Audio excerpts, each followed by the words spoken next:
عالمی مالیاتی جریدے بیرن نے اقتصادی میدان میں پاکستان کی کارکردگی کو معاشی کرشمہ قرار دیا۔ رپورٹ میں کہا پاکستان کی طرف توجہ نہ دی تو شاید سرمایہ کار بعد میں پچھتائیں۔ 25 کروڑ 50 لاکھ آبادی والا ملک گزشتہ 2 سال میں معاشی کرشمہ کر چکا ہے۔ 40% تک پہنچنے والی مہنگائی انتہائی کم ہو گئی۔ یورو بانڈ 40 سینٹ سے 80 سینٹ تک پہنچ گئے۔ اسٹاک مارکیٹ 3 گنا بڑھ چکی ہے۔ IMF سے معاہدے سے فائدہ ہوا اور عالمی اعتماد بڑھ گیا۔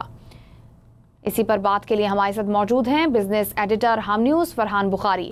فرحان بخاری صاحب، 2 سال میں پاکستان کی اقتصادی ترقی کو کرشمہ قرار دیا جا رہا ہے، کیسے دیکھتے ہیں آپ اس خبر کو؟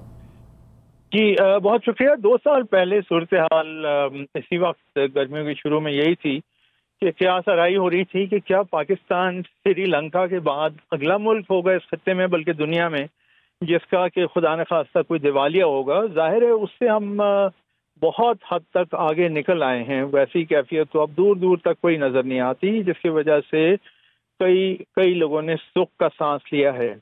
مسائل معیشت کے حوالے سے کچھ اب بھی ہیں، لیکن کم سے کم یہ ہے کہ پاکستان اب ایک اطمینان کی فضا میں، معاشی اطمینان کی فضا میں گزارا کر رہے ہیں، اور اب بات ہوتی ہے اگلے سال 2 سال کی، میڈیم ٹرم لانگ ٹرم کی بات ہوتی ہے، یعنی مستقبل بعید کی۔